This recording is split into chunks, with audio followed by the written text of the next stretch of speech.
Hello my all dear students, आज के इस ऑनलाइन वीडियो लेक्चर में आप लोगों का बहुत बहुत स्वागत है।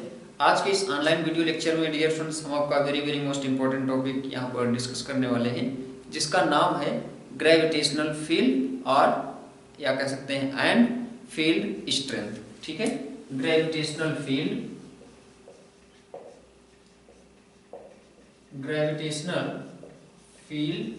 And field strength. ठीक है,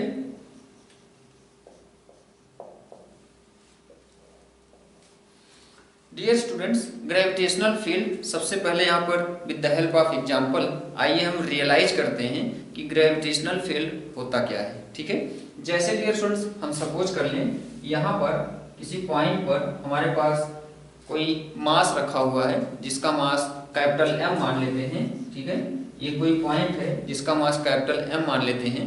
तो डियर स्टूडेंट्स इसके सराउंडिंग एक स्पेस में, इसके सराउंडिंग जो स्पेस होगा, इस स्पेस में डियर स्टूडेंट्स अगर कोई टेस्ट मास क्या होता है, इनफाइनाइटेसिमली स्मॉल, मतलब बहुत ही अत्यंत वेरी सूक्ष्म, ठीक है, वेरी सूक्ष्म पार्टिकल्स होता है जिसका मास स्मॉल m होता है, जिसका shape and size very small होता है। डियर स्टूडेंट्स यहाँ पर टेस्ट मास का मतलब समझेंगे कि वेरी स्मॉल होगा, मतलब उसका अपना खुद का कोई स्पेस नहीं लेंगे, जैसे कि इसका हम सपोज कर रहे हैं। ठीक है, यहाँ पर हम सपोज कर रहे हैं हमारे पास कोई मास यहाँ पर रखा हुआ है स्पेस में, और इसके सराउंडिंग डियर स्टूडेंट्स हम आपको कह रहे हैं कि कोई टेस्ट मास अगर इसके सराउंडिंग हम लाते हैं तो हमको एक उस टेस्ट मास पर एक फोर्स का फीलिंग होगा, या कह सकते हो कि उस टेस्ट मास पर एक फोर्स एक्सपीरियंस होगा। ठीक है डियर स्टूडेंट्स, यहाँ पर ये लाइन फिर से समझेंगे। अगर हम कहीं पर कोई एक मास रखे हुए हैं तो उस मास के करीब में अगर हम कोई टेस्ट मास लाते हैं, टेस्ट मास का मतलब वेरी इनफाइनाइटेसिमली स्मॉल पार्टिकल होगा। तो डियर स्टूडेंट्स अगर हम टेस्ट मास को लाते हैं तो उस टेस्ट मास पर एक ग्रेविटेशनल फील्ड, या कह सकते हो ग्रेविटेशनल फोर्स, ग्रेविटेशनल फील्ड नहीं सॉरी, उस पर एक ग्रेविटेशनल फोर्स एक्सपीरियंस होगा। ठीक है, तो dear students amount of that gravitational experience force, यहाँ पर दैट ग्रेविटेशनल फोर्स जो एक्सपीरियंस होगा डियर स्टूडेंट्स, उसको हम क्या बोलेंगे, उसको हम बोलेंगे gravitational field at that point. ठीक है, इसके सराउंडिंग सपोज कर लें अगर हम किसी पॉइंट पर कोई दूसरा टेस्ट मास ला रहे हैं, ठीक है, तो उस टेस्ट मास को डियर स्टूडेंट्स अगर हम मूव करवाएंगे, इस टेस्ट मास को अगर इसके करीब में, इसके रीजन में, इसके क्लोज रखोगे तो उस पर एक फोर्स एक्सपीरियंस होगा।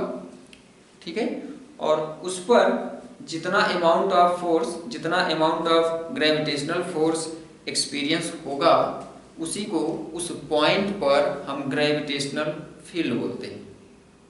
ठीक है, तो डियर स्टूडेंट्स ग्रेविटेशनल फील्ड को किसी पॉइंट पर रिप्रेजेंट करने के लिए हम दो फिजिकल क्वांटिटीज का यूज कर सकते हैं। ठीक है, यहाँ पर एक कॉन्सेप्ट, एक इंपॉर्टेंट कॉन्सेप्ट डियर स्टूडेंट्स और समझेंगे कि अगर टेस्ट मास को इसके करीब, यहाँ पर इसके करीब या इससे दूर, या कह सकते हो कि टेस्ट मास को इसके क्लोज या इसके स्पेस में, जो अभी हमने आपको बताया कि जिस स्पेस में अगर हम टेस्ट मास को लाते हैं इसके क्लोज, तो डियर स्टूडेंट्स उस पर एक फोर्स, ग्रेविटेशनल फोर्स उस पर एक्सर्ट होगा या एक्सपीरियंस होगा। तो डियर स्टूडेंट्स अगर इस टेस्ट मास को हम मूव करेंगे, ठीक है, मूव करेंगे इसके क्लोज, तो हमको कुछ ना कुछ वर्क डन करना पड़ेगा। ठीक है, तो डियर स्टूडेंट्स आइए हम सबसे पहले यहाँ पर देखते हैं कि ग्रेविटेशनल फील्ड को हम रिप्रेजेंट कैसे करते हैं। तो ग्रेविटेशनल फील्ड को हम रिप्रेजेंट करते हैं बाय टू फिजिकल क्वांटिटीज। सबसे पहला है by vector quantities, by vector quantity. ठीक है, वेक्टर क्वांटिटी में डियर स्टूडेंट्स आपका ई आता है, इसको हम by vector quantity capital letter E से रिप्रेजेंट करते हैं। ठीक है, और दूसरा होता है आपका बाय स्केलर क्वांटिटी। ठीक है, बाय स्केलर क्वांटिटी, ठीक है। स्केलर क्वांटिटी में डियर स्टूडेंट्स यहाँ पर ग्रेविटेशनल पोटेंशियल जिसको कह सकते हैं, इसको हम V से डिनोट करते हैं, ठीक है। तो हम ग्रेविटेशनल फील्ड को by two physical quantity denote करते हैं। पहला अगर बाय वेक्टर क्वांटिटीज को डिनोट करना है तो E से डिनोट करेंगे, और बाय स्केलर क्वांटिटीज को डिनोट करना है तो V से डिनोट करेंगे, ठीक है। डियर स्टूडेंट्स, यहाँ पर वेक्टर क्वांटिटी E को हम क्या बोलते हैं? वेक्टर क्वांटिटी E को ग्रेविटेशनल फील्ड स्ट्रेंथ, इसको हम क्या बोलते हैं? ग्रेविटेशनल फील्ड स्ट्रेंथ, और इसको दूसरे वर्ड में इंटेंसिटी ऑफ ग्रेविटेशनल फील्ड भी बोलते हैं, ठीक है। यहां पर इसको intensity of gravitational field, intensity of gravitational field, ठीक है। तो dear students, gravitational field strength और इंटेंसिटी ऑफ ग्रेविटेशनल फील्ड, इन दोनों को हम E से रिप्रेजेंट करते हैं, ठीक है। और ग्रेविटेशनल पोटेंशियल एनर्जी को इसको बाय स्केलर क्वांटिटी भी डिनोट कर सकते हैं बाय V से, ठीक है। तो आई होप आपको क्लियर हो गया होगा कि ग्रेविटेशनल फील्ड को हम रिप्रेजेंट कर सकते हैं बाय बोथ वेक्टर और स्केलर क्वांटिटी, ठीक है। अब डियर स्टूडेंट्स, जैसा कि हमने आपको बताया कि हम टेस्ट मास को इसके सराउंडिंग स्पेस में अगर हम लाते हैं तो उस पर एक ग्रेविटेशनल फोर्स की वैल्यू, या कह सकते हो कि ग्रेविटेशनल फोर्स एक्सपीरियंस होता है उस टेस्ट मास पर। तो ग्रेविटेशनल फोर्स की वैल्यू, जितना ग्रेविटेशनल फोर्स उस पॉइंट पर, या कह सकते हो उस टेस्ट मास पर एक्सपीरियंस होता है, उसको हम बोलते हैं ग्रेविटेशनल फील्ड, ठीक है। तो डियर स्टूडेंट्स, आइए हम आगे बढ़ते हैं, इसकी डेफिनेशन देखते हैं ग्रेविटेशनल फील्ड स्ट्रेंथ की। ग्रेविटेशनल फील्ड स्ट्रेंथ, ठीक है। ग्रेविटेशनल फील्ड स्ट्रेंथ, अगर आपको जिस पॉइंट पर gravitational field strength find out करना है, डियर स्टूडेंट्स, अगर हम सपोज कर लें कि हमको किसी पॉइंट पर ग्रेविटेशनल फील्ड स्ट्रेंथ की वैल्यू कैलकुलेट करनी है, तो उस पॉइंट पर आप सपोज कर लो एक टेस्ट मास, ठीक है। और उस टेस्ट मास पर जितना ग्रेविटेशनल फोर्स एक्सर्ट हो या एक्सपीरियंस हो यूनिट टेस्ट मास पर, यहाँ पर डियर स्टूडेंट्स सब यहाँ पर ध्यान देंगे, m यहाँ पर क्या है? टेस्ट मास है, और f क्या है? ग्रेविटेशनल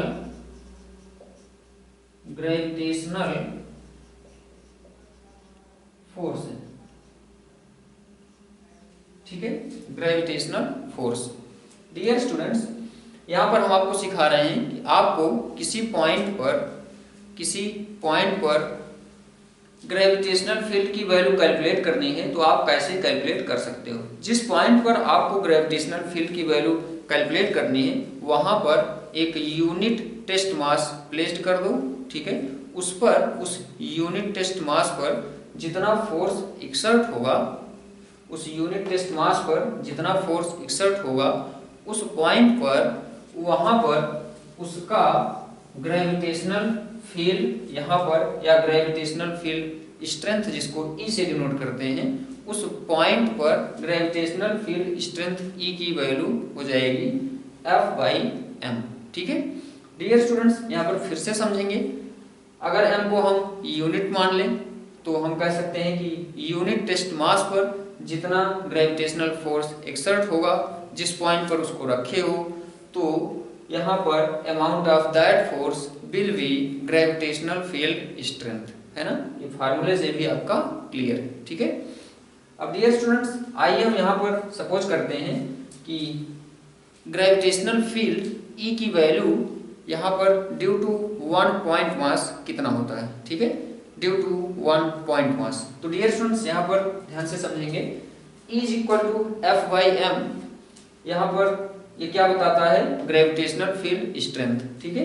क्योंकि डियर स्टूडेंट्स, F/m फार्मूला हम इसके पहले भी पढ़ चुके हैं। कहाँ पर?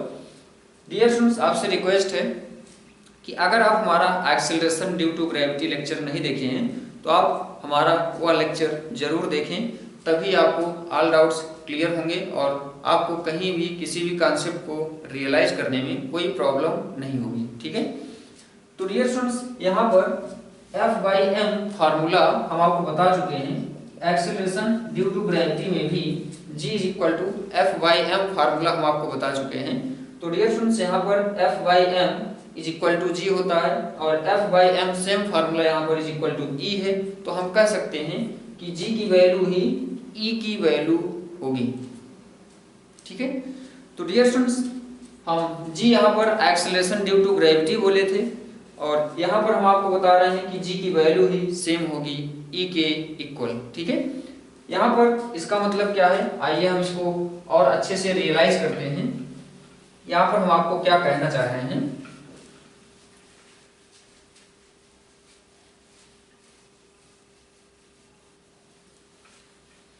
डियर स्टूडेंट्स यहाँ से हम E और G की वैल्यू सेम देख रहे हैं। ठीक है, E क्या है, E है ग्रेविटेशनल फील्ड स्ट्रेंथ, G क्या है एक्सेलरेशन ड्यू टू ग्रेविटी या कह सकते हैं एक्सेलरेशन ड्यू टू अर्थ। ठीक है, अब डियर स्टूडेंट्स यहाँ पर हम देखते हैं E की वैल्यू क्या है F/m है।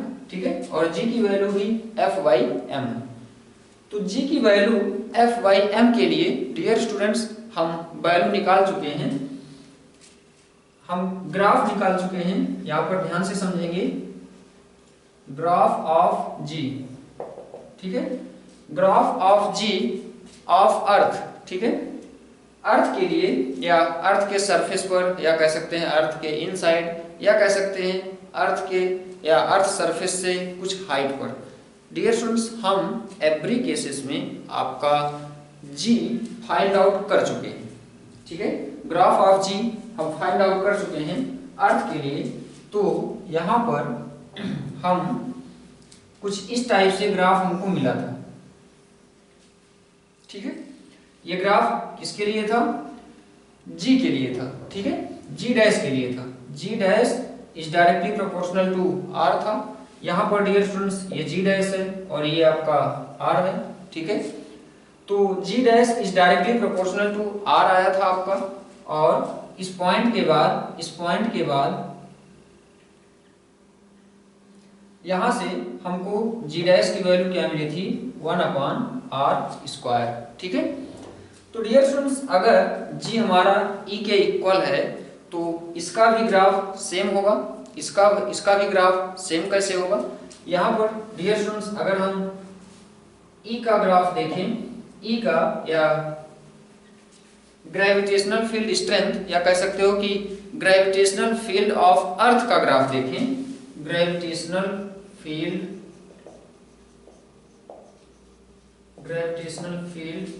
Strength of earth. ठीक है, तो डियर स्टूडेंट्स यहां से आपको सेम रिजल्ट मिलने वाला है। सेम रिजल्ट क्या, सेम रिजल्ट क्योंकि आपका G जो है E के इक्वल है, तो यहां से भी आपको ग्राफ कुछ इस टाइप से मिलेगा। हम कह सकते हैं यहाँ पर ग्राफ आपको बिल्कुल सिमिलर मिलने वाला है। तो यहाँ से आपका जो E होगा या E डैश मान लेते हैं, E dash is directly proportional to R होगा। ठीक है, और इसके बाद E dash is inversely proportional to R² होगा। ठीक है, तो ये हो जाएगा आपका gravitational field due to Earth. ठीक है, तो ये अर्थ का ग्रेविटेशनल फील्ड का ग्राफ होगा। ठीक है, तो डियर स्टूडेंट्स ये ग्राफ हो गया आपका gravitational field strength of earth का, और ये ग्राफ हम इसके पहले के लेक्चर में acceleration due to gravity dear students हम बता चुके हैं। वहां से आप देख सकते हैं, आपको YouTube के सर्च बॉक्स में सर्च करना है acceleration due to gravity by MBR physician which is my channel name, तो आपको ये मिल जाएगा बिल्कुल कंप्लीटली। ठीक है, ये इसका डेरिवेशन आपको बिल्कुल कंप्लीटली मिल जाएगा। ठीक है, तो डियर स्टूडेंट्स ये हमारा लेक्चर नंबर 3 था एक्सेलरेशन ड्यू टू ग्रेविटी, तो उसमें आपको कंप्लीटली इंफॉर्मेशन इसमें मिल जाएगा।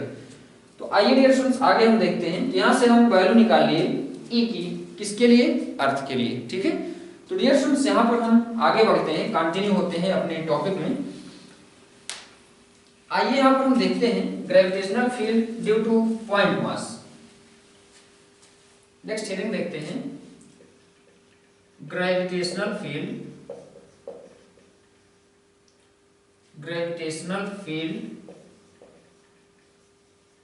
ड्यू टू पॉइंट मास। ठीक है, इसके लिए हम क्या करते हैं कि यहां पर हम सपोज कर लेते हैं कि किसी पॉइंट O पर कोई पॉइंट मास m रखा हुआ है, ठीक है, जिसका मास हम सपोज कर लेते हैं कैपिटल M, ठीक है। यहां से किसी पॉइंट P पर सपोज कर लेते हैं हमको r डिस्टेंस पर किसी पॉइंट P पर ग्रेविटेशनल फील्ड की वैल्यू कैलकुलेट करनी है, ठीक है। तो डियर स्टूडेंट्स यहाँ पर आपको क्या करना है कि इस पॉइंट P पर एक टेस्ट मास रखना है जिसका मास क्या होगा, स्मॉल m होगा। हम सपोज कर लेते हैं इस यहाँ पर एक टेस्ट मास जिसका मास स्मॉल m है इस पॉइंट पर रखा हुआ है, ठीक है। तो हमने आपको अभी एक्सप्लेन भी किया था कि जिस पॉइंट पर हमको ग्रेविटेशनल फील्ड की वैल्यू कैलकुलेट करनी होती है हम वहाँ पर एक टेस्ट मास m रख देते हैं, ठीक है। तो डियर स्टूडेंट्स यहाँ पर हम मान लिए कि एक टेस्ट मास m रखा हुआ है। तो ड्यू टू दिस मास यहाँ पर एक ग्रेविटेशनल फोर्स इस पर एक्सर्ट होगा और जिसकी वैल्यू कितनी होगी, F is equal to G m by r square, ठीक है। तो ये हो जाएगा ग्रेविटेशनल फोर्स की वैल्यू। और gravitational field strength is equal to क्या होता है, F अपॉन m होता है। तो F की वैल्यू यहाँ से G m by r square into m, तो m से m आपका कैंसिल हो जाएगा, यहाँ से आपको वैल्यू मिल जाएगी G m by r square is equal to G m by r square. ये हो गया आपका ग्रेविटेशनल फील्ड स्ट्रेंथ की value at this point P due to this mass, ठीक है। तो आई होप आपको इसका रिजल्ट क्लियर हो गया होगा। डियर स्टूडेंट्स यहाँ पर ध्यान से देखें तो E और G हम आपको अभी बताए थे सेम होता है, ठीक है। तो डियर स्टूडेंट्स इस रिजल्ट को माइंड करते हुए E और G की वैल्यू सेम होती है, यहाँ पर हमने ग्राफ भी आपको दिखाया है E और G का सेम। तो डियर स्टूडेंट्स इस कॉन्सेप्ट को माइंड करते हुए आइए हम आपको सिखाते हैं कि gravitational field due to solid sphere आप कैसे कैलकुलेट कर सकते हो, ठीक है। तो इसके लिए आइए हम नेक्स्ट देखते हैं, कंटिन्यू होते हैं। Gravitational field due to solid sphere,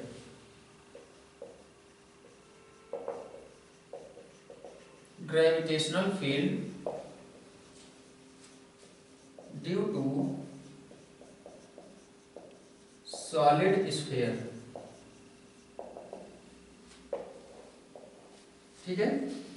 dear students gravitational field due to solid sphere आपका हमने आपको इसके पहले बता रखा था कि डियर स्टूडेंट्स जो स्फीयर होता है उसको आप किसी एक पॉइंट पर उसका होल मास सेंटर्ड मान सकते हो, ठीक है। उस पूरे होल सॉलिड स्फीयर का मास जो है एक एक्चुअली में उसको एक पॉइंट मास की तरह बिहेव करता हुआ सपोज कर सकते हो सॉलिड स्फीयर के लिए, ठीक है। तो डियर स्टूडेंट्स अगर हम सपोज कर लें हमारे पास कोई सॉलिड स्फीयर है तो उसको as a point mass suppose कर सकते हो, ठीक है। तो dear students due to point mass अभी हमने आपको हमने आपको पॉइंट मास के लिए ग्रेविटेशनल फोर्स की वैल्यू कैलकुलेट करके दिखाया भी है, ठीक है। तो सबसे पहले यहाँ पर आइए हम देखते हैं एट एक्सटर्नल पॉइंट, ठीक है। डियर स्टूडेंट्स ये अगर हम सपोज कर लें हमारे पास कोई सॉलिड स्फीयर है, ये इसका सेंटर है, ठीक है। इसके सेंटर पर आप सपोज कर सकते हो या इसको as a point mass suppose कर सकते हो। तो डियर स्टूडेंट्स यहाँ से हम सपोज कर लें अगर r डिस्टेंस पर इस पॉइंट P पर इस पॉइंट P पर r डिस्टेंस पर आपको ग्रेविटेशनल फील्ड की वैल्यू कैलकुलेट करनी है। तो आप सब कुछ प्रोसेस वही करोगे कि पॉइंट P पर एक टेस्ट मास सपोज करोगे जिसका मास स्मॉल m मानोगे, ठीक है, और पूरा का पूरा प्रोसेस वही करोगे। तो डियर स्टूडेंट्स, यहाँ से हम देखते हैं कि एक्सटर्नल पॉइंट पर यहाँ पर ग्रेविटेशनल फील्ड की वैल्यू कितनी होती है। तो E इज इक्वल टू हमने आपको बता रखा है डियर स्टूडेंट्स, ये पॉइंट P आपका ऐसे ही होगा जैसे कि हम अर्थ सरफेस से ऊपर जाते थे h हाइट पर, हम इसके सेंटर से या कह सकते हैं कि यहाँ तक इसका रेडियस होता था और h हाइट पर हम आपका वैल्यू निकालते थे acceleration due to gravity g की, ठीक है, g डैश की। तो डियर स्टूडेंट्स, g डैश की वैल्यू हम आपको निकाल के बता चुके हैं इसके पहले। तो g डैश की वैल्यू h हाइट पर आपकी कितनी मिली थी। यहाँ पर डियर स्टूडेंट्स हम g डैश का डिस्कशन क्यों कर रहे हैं, ध्यान से समझेंगे। g और e की वैल्यू सेम होती है, g और e की वैल्यू सेम होती है, ठीक है। तो डियर स्टूडेंट्स, यहाँ पर हम देखेंगे हमको वैल्यू मिली थी g dash is equal to g at height h पर g upon 1 plus h upon r मिला था, ठीक है। तो डियर स्टूडेंट्स, इस रिजल्ट को माइंड करेंगे। अभी हम आपको इसका सिग्निफिकेंस बताएंगे कि यहाँ पर हम इसको यहाँ पर क्यों यूज किए, ठीक है। तो आइए देखते हैं डियर स्टूडेंट्स, यहाँ पर E की वैल्यू। तो इस पॉइंट पर E की वैल्यू निकालने के लिए इसको as a point mass m मान लोगे और this due to this point mass m, और इस पर एक स्मॉल m मानोगे, small m mass, test mass. तो उस पर जो फोर्स की वैल्यू होगी क्या होगी, ग्रेविटेशनल फोर्स की वैल्यू जो होगी जी m अपान r स्क्वायर हो जाएगा। और आपका यहाँ पर E की वैल्यू क्या होती है, F अपान m होता है, ठीक है। तो आपकी वैल्यू डियर स्टूडेंट्स यहाँ पर वही हो जाएगी G m by r square, ठीक है, G m by r square. तो in this case dear students, आपका जो ग्रेविटेशनल फील्ड की वैल्यू होगी, जो ग्रेविटेशनल फील्ड की वैल्यू इस पॉइंट पर होगी due to this solid sphere, वो कितनी होगी, G m by r square होगी, ठीक है। अब आइए डियर स्टूडेंट्स, यहाँ पर हम देखते हैं नेक्स्ट केस में, केस सेकेंड में, एट इंटरनल पॉइंट, ठीक है।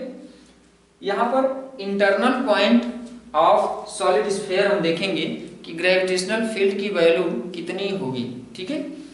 तो डियर स्टूडेंट्स, हमने आपको बता रखा है इसके पहले कि अगर अर्थ के इनसाइड हम मूव करते हैं, तो जो जी डैश की वैल्यू होती है, डियर स्टूडेंट्स, हम आपसे बार बार रिक्वेस्ट कर रहे हैं कि अगर आप हमारा एक्सेलरेशन ड्यू टू ग्रेविटी का लेक्चर नहीं देखे हैं, लेक्चर नंबर 3 है, तो आपको यूट्यूब के सर्च बॉक्स में टाइप करना है acceleration due to gravity by MBR physician, ठीक है। बिल्कुल टॉप पर आपको हमारा वीडियो मिल जाएगा और वहां से आपको ये सारे के सारे डेरिवेशन मिल जाएंगे। तो G dash is equal to होता है हमारा g1 minus D by R, ठीक है। यह होता था डियर स्टूडेंट्स जब हम अर्थ के इनसाइड मूव करते थे। यहाँ पर इसका डेरिवेशन हम क्यों बता रहे हैं, ध्यान से समझेंगे। G dash is equal to यहाँ से हो जाएगा G R minus D upon R, ठीक है।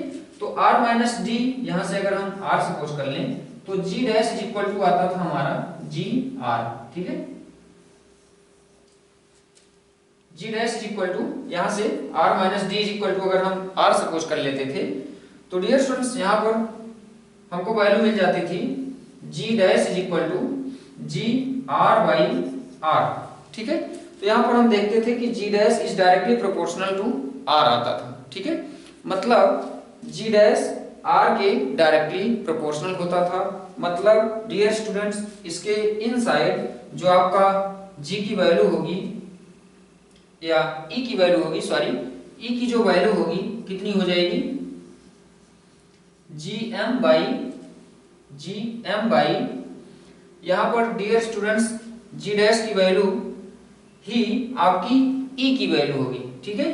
तो इसको आप ऐसा भी कर सकते हैं कि E is directly proportional to, जैसे यहाँ पर G dash is directly proportional to, हम देख रहे हैं आर है, वैसे ही आपका E is directly proportional to R हो जाएगा, क्योंकि जी ई के इक्वल आता है, ये हम आपको प्रूव कर चुके हैं। तो डियर स्टूडेंट्स यहाँ पर इसका ग्राफ हम देखेंगे कैसे आएगा। इसका ग्राफ कुछ इस टाइप से होगा।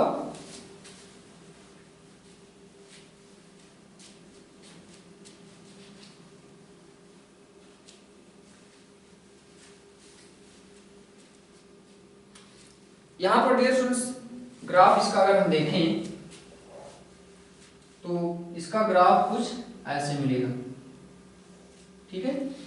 इसका ग्राफ कुछ ऐसे, यहाँ पर इसको अगर हम ई डैश सपोज कर लें, ठीक है।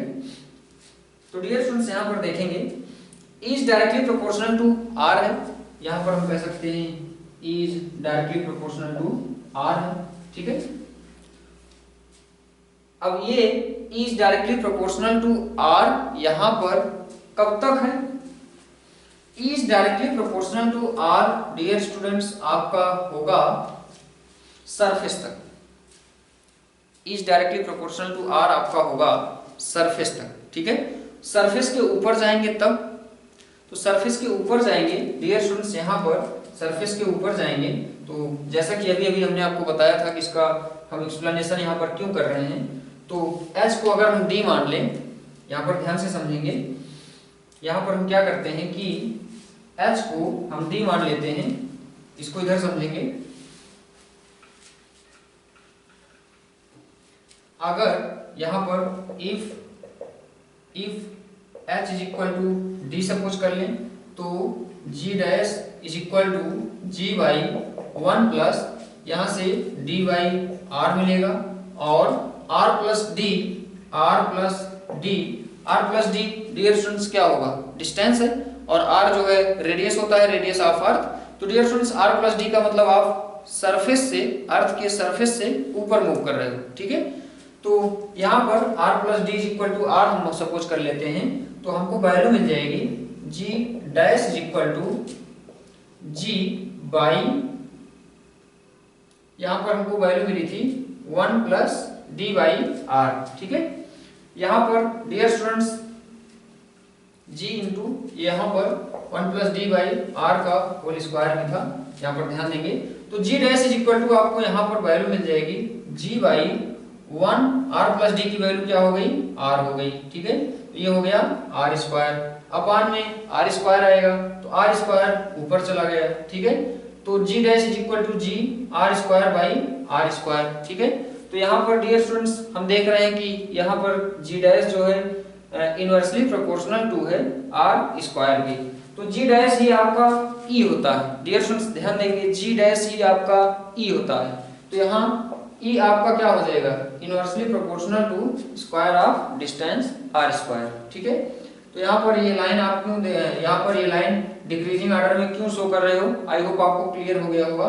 या r के स्क्वायर के साथ या in the form of r square e जो है आपका डिक्रीज हो रहा है, ठीक है। तो r जितना इंक्रीज हो रहा है e उसके स्क्वायर के ऑर्डर में उतना ही डिक्रीज हो रहा है, ठीक है। तो ये ग्राफ आई होप आपको क्लियर हो गया होगा।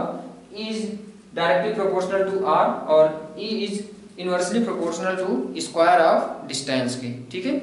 तो डियर स्टूडेंट्स e की वैल्यू अगर हम यहाँ पर कैलकुलेट करना चाहें, e का मैग्नीट्यूड या e की वैल्यू कितनी होगी, तो डियर स्टूडेंट्स यहाँ पर ध्यान से देखें, e की वैल्यू आइए हम कैलकुलेट करके दिखा देते हैं। e की वैल्यू डियर स्टूडेंट्स यहाँ से आपको मिलेगी इंटरनल पॉइंट पर आप क्या मान रहे हो कि इंटरनल पॉइंट पर r plus D is equal to r मान रहे हो, ठीक है। तो यहाँ से आपको वैल्यू मिल जाएगी G M by R cube into R आता था, ठीक है। यहाँ पर ध्यान से समझेंगे, ये जी डैश की वैल्यू ये जी आर बाई आर लिखे हैं, ठीक है। या कह सकते हैं कि G dash is equal to G आपका क्या होता है? जी आपका होता है G M by R square, ठीक है। जी आपका क्या होता है? G M by R square, ठीक है। तो e की वैल्यू डियर स्टूडेंट्स सरफेस पर कितनी होगी? यहाँ पर ध्यान से समझेंगे, e की वैल्यू सरफेस पर कितनी होगी? तो E की वैल्यू सरफेस पर कितनी होगी, तो यहाँ पर E is equal to GM by R cube into R. यहाँ पर आर क्यूब इंटू आर को ही या ऐसे भी कह सकते हो कि G की वैल्यू क्या होती है, GM बाई आर स्क्वायर होता है। तो GM by R cube, dear students इसका डेरिवेशन हम पिछले लेक्चर में कर चुके हैं, जैसा कि हमने आपको बता रखा है, ठीक है। तो इसका डेरिवेशन अगर आपको देखना हो तो आपको YouTube के सर्च बॉक्स में टाइप करना है acceleration due to gravity by MBR physician, lecture number 3 आपको देखना है, जिसमें इसका हम डेरिवेशन कंप्लीटली आपको डिस्क्राइब कर चुके हैं, ठीक है। तो GM by R cube into R, dear students ये होगा GM by R square, GM by R square into R आता है, ठीक है। तो GM by R square into R इसको लिख सकते हैं, ठीक है। तो E इज इक्वल टू यहां से G, E is equal to यहां से GM by R square G होता है, तो G R बाई R, ठीक है। यहां पर हम देख सकते हैं G डैश की वैल्यू क्या आई, G R बाई R, ठीक है।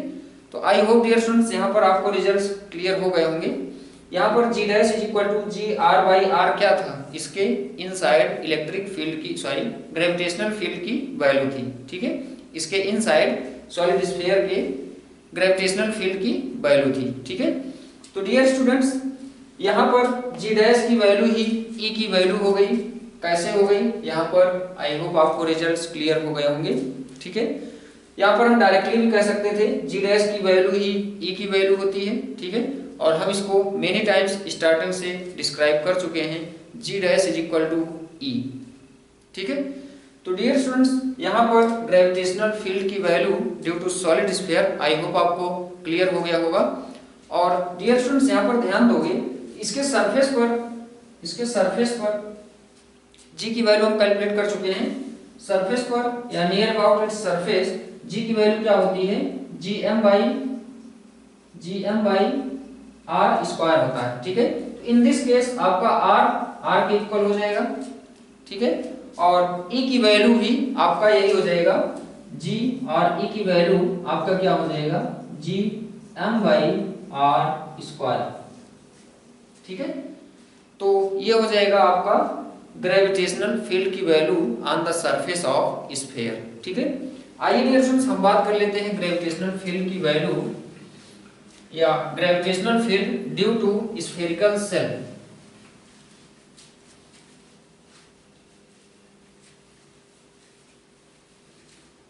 Gravitational field due to spherical shell,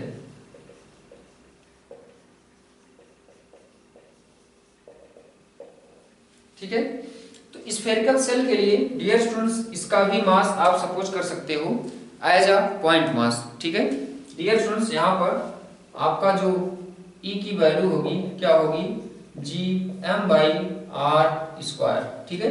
R क्या है, R स्फेरिकल शेल के सेंटर से डिस्टेंस है उस पॉइंट पर जिस पॉइंट पर आपको ग्रेविटेशनल फील्ड की वैल्यू E कैलकुलेट करनी है, ठीक है। तो E इज इक्वल टू यहाँ से GM बाई आर स्क्वायर हो जाएगा और इसके सरफेस पर E की वैल्यू कितनी हो जाएगी, GM बाई आर स्क्वायर हो जाएगा इसके सरफेस पर, ठीक है। अब डियर स्टूडेंट्स इसके इनसाइड कितना हो जाएगा, इसके इनसाइड ग्रेविटेशनल फील्ड E की वैल्यू 0 होगी, ठीक है। इसका ग्राफ अगर हम ड्रा करना चाहें, इसके इनसाइड ग्रेविटेशनल फील्ड की वैल्यू 0 क्यों होगी, क्योंकि इसके इनसाइड कोई भी मास प्रेजेंट नहीं होगा, ये स्फेरिकल शेल है, ठीक है। तो डियर स्टूडेंट्स अगर इसका हम ग्राफ ड्रा करें तो इसका ग्राफ कुछ इस टाइप से आएगा। इसके इनसाइड ग्रेविटेशनल फील्ड की वैल्यू 0 होगी।